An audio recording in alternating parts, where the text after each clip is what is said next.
A man walks into a bar. He's wearing a long gray coat and has long, stringy hair.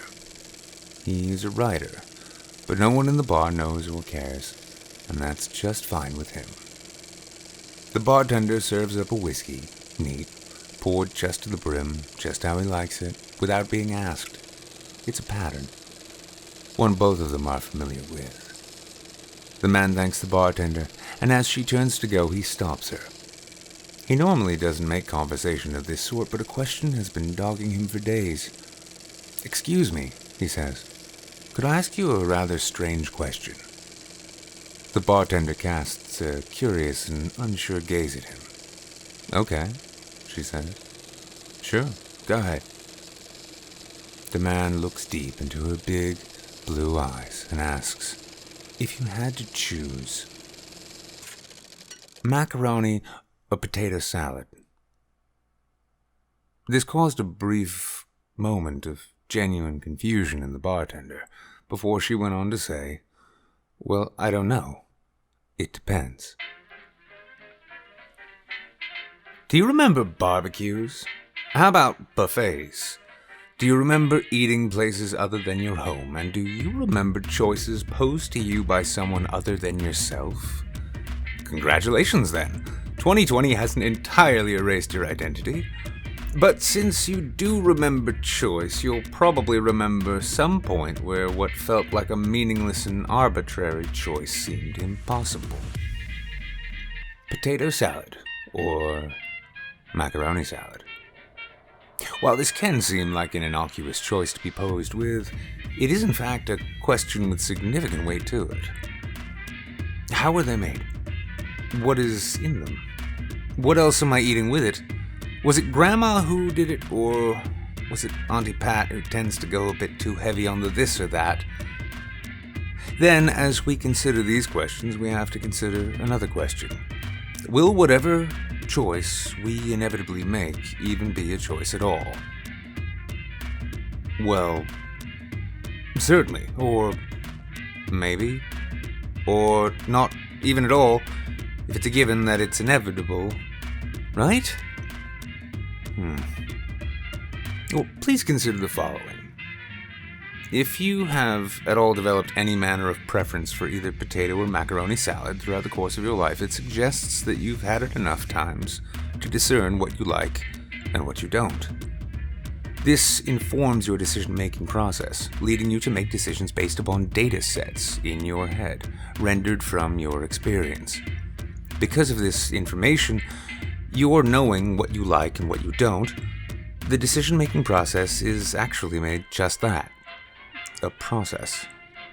It isn't that some you or voice inside of your head or yourself chose through simple force of will to get the potato salad, because, well, let's be honest, potato salad is great and is almost always a safe bet. But rather because after your mind weighed the question, you went for it as you simply craved or desired more than the other. Okay, so what does this have to do with free will? Well, was that choice or simple action? Did you yourself, as a truly autonomous being, choose to pick what you did, or were your actions guided by some form of fate and merely the active sum of an equation, and the question working itself out according to contributing factors? Let's say you have a preference, but it's based on a time from long ago, when perhaps the fridge in which a macaroni salad sat that night suffered a temporary power outage. Now, during the night, the dish itself spoiled before being brought to this party. You, perhaps as a child, being an avid fan of macaroni salad at family get-togethers, ravenously tucks in, only to discover later that your insides feel like they're melting and your ass is on fire with every explosive shit you're forced to take during the following 48 hours of food poisoning. Yeah, it's enough to set anyone off a thing, huh? Years later, you're at another family cookout, celebrating a marriage or a graduation, or perhaps just the fact that a prolonged pandemic lockdown had ended after people got it through their thick heads that simple precautions can go a long way, and this isn't some political hoax to ruin your holiday plans, all just in time for summer. And you can't wait to wolf down plate after plate of delicious food, and your appetite is raging right up until you see the macaroni salad. You take a plate of potato and eye the cold pasta dish suspiciously as you slowly back away from the table. Was that a choice? Let's go ahead and give free will the benefit of the doubt here. Sure, your reaction there was informed by your experience, and perhaps even a bit of natural instinct kicked in, reminding you that macaroni salad could very well be poisonous to you. But for the sake of argument, let's say it was a mutual 50-50 handshake split between choice and trained response. Well, okay. But then we also have to consider biology. Shit. No, actually, quite literally shit. Well, not shit, but the process that results in shit. How many times have you had an out-of-the-blue craving for a food or food type that you could only explain as your body needing something from it? Are you craving bananas? You probably need some potassium. Desiring some potatoes or maybe some pasta? Your body probably desires starch. That salad, in place of your normal cheeseburger for lunch, clearly your body needs some roughage. And steak? Well, let's be honest. You ate steak because it's delicious, and there need be no further explanation. Also, that shit had better been mooing when it was on the plate. At any rate, what these demonstrate to us is that, just like all those annoying health gurus selling you garbage meal kits in the ads before you, let's say, YouTube videos, you have to listen to your body. Listen to your body. More specifically, your digestive tract or your blood sugar. Anyone who's ever fasted, for whatever reason, knows that when the body is deprived of certain proteins or nutrients, it begins demanding them in anything short of a subtle way. However, even when not fasting, the body tends to have a way to rather persuasively insist that it ingest and process certain things it needs to stay healthy. This same sort of process is actually observable in pregnant women, who, in the midst of carrying another human being, who themselves is likewise going to be thrust unwittingly at some point into an endless series of existential crises as they grapple with their own sense of free will later in life, will themselves actually compel their mothers to crave and seek out food and consumables ravenously that they may otherwise find repulsive. So I suppose, if we count this, our body's own natural demands and desires, and the manner they factor into our decision-making as another factor in our free will question, then perhaps we'll have to call this a dirty free will three-way. So here we have to admit that even if we're to hold fast to the notion of free will, that being that we are separate and autonomous creatures within the universe, that such is influenced by, if not perhaps outright guided, by a combination of perspectives guided themselves by lived experiences, as well as underlying biological impulses. But, so, okay, maybe our decisions are guided or informed. Maybe free will isn't as free as we think, but the truth is, we're all living in the present, and the future is still yet unwritten. It is up to us to decide what happens. It is up to us to decide the courses of our fates. Taking from these helping hands of experience and biology what we can, we face down the uncertain and prepare to enter what great writers and philosophers alike oftentimes call the undiscovered country. The future. Our future. Except, maybe not so much. Thanks to this guy, we can say with serious certainty, sort of, that time is relative. Firstly, there's dilation.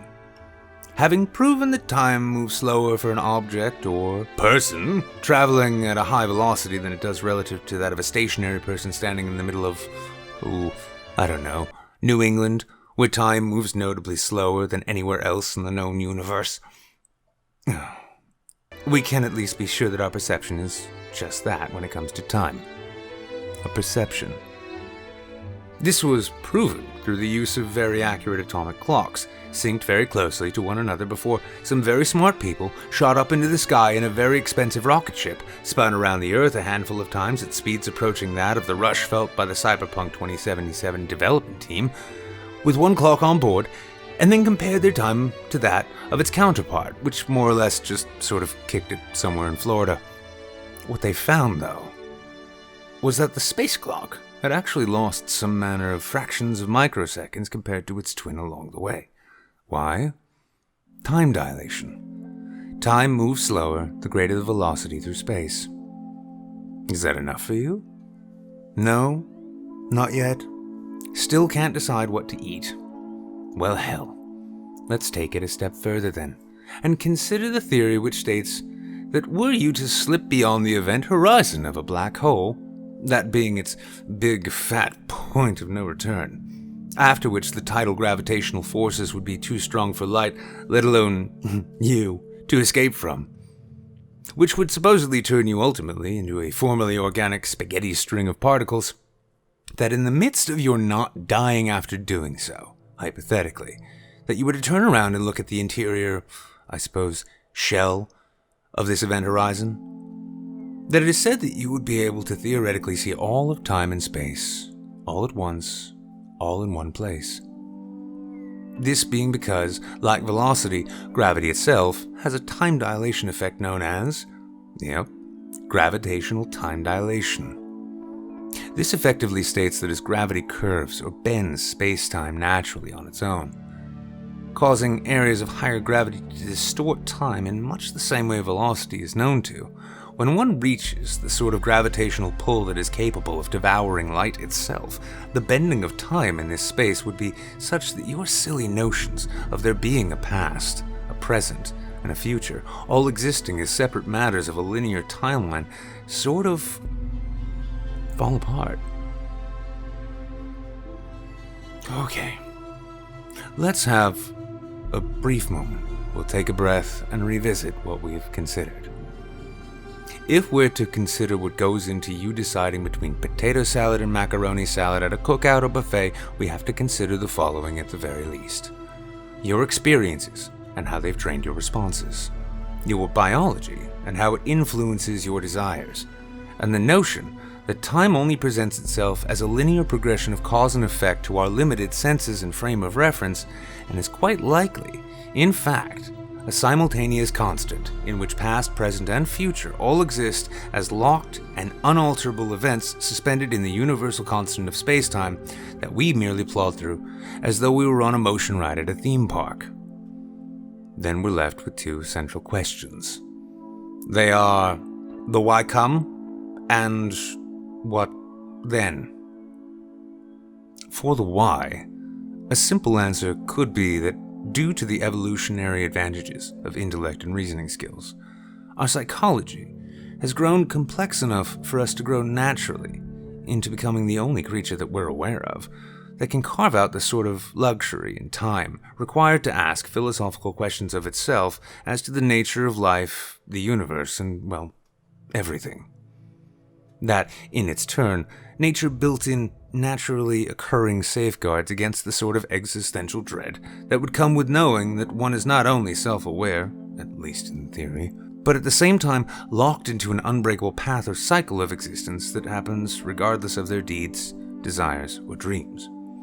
Because, evolutionarily speaking, if a self-aware creature can realize in its own, in the midst of its self-awareness, that all agency is in fact merely a delusion, the suicide rates would likely make continued procreation a bit of a risky gamble. Not much fittest there to be surviving. Perhaps, in this case then, the blinders of linear time and a sense of self in a universe that seems entirely and naturally hostile to life in general, and cares not a bit about your individuality, are something of a gift in this sense. Something to be, I dare say, in this holiday season, grateful for. Now, in case you hadn't picked up on it yet, this video isn't actually about potato or macaroni salad. It's not even really altogether about free will. It's barely even about the why to it at all, and instead is more about the what then. In the grand scheme of the universe, a decision upon a side dish with dinner is objectively about as consequential or inconsequential as a decision upon a college major, or a job, or a marriage, or divorce, or the names of your children, or the vote you cast in an election, whether or not you pick up smoking, and whether or not you quit. Whether these are even actual decisions on your part or not, are even less consequential overall, as within a universe full of automatic and naturally guided processes, that you are even able to think about what is happening, what could happen, what might happen, and how you might factor into all of that, ought to frankly be amazing enough as it is. Should this whole matter actually be the forward-moving, improvisational, ad hoc matter of reality manifesting before our eyes, moment after moment, or merely it all being, as Bill Hicks famously said, The world is like a ride at an amusement park, and when you choose to go on it, you think it's real, because that's how powerful our minds are. And the ride goes up and down and round and round. It has thrills and chills, and it's very brightly colored, and it's very loud, and it's fun for a while. Some people have been on the ride for a long time, and they begin to question, is this real, or is this just a ride? And other people have remembered, and they come back to us, and they say, hey, don't worry, don't be afraid, ever, because this is just a ride. The truth is that we are bound to it, and honestly lucky to be so. We must remember in this context that we are not in fact the solitary beings existing either outside of or within a universe observing it from a foreign perspective, but rather that we are as much a physical manifestation of the totality of reality as anything from our iPhones to the sun above. And that as such, just as we're faced from day to day and moment to moment, sometimes with pressing and impossible questions which range from who and what am I in this grand and mad place to what ought I have with my dinner tonight, we need to constantly remember, when we can, that in doing the best we can, whenever we can, we do our bit to make sure as we can be, that it'll all be okay in the end. It'll be okay after the end. It'll be okay before it ends. It'll all be okay. Merry Christmas.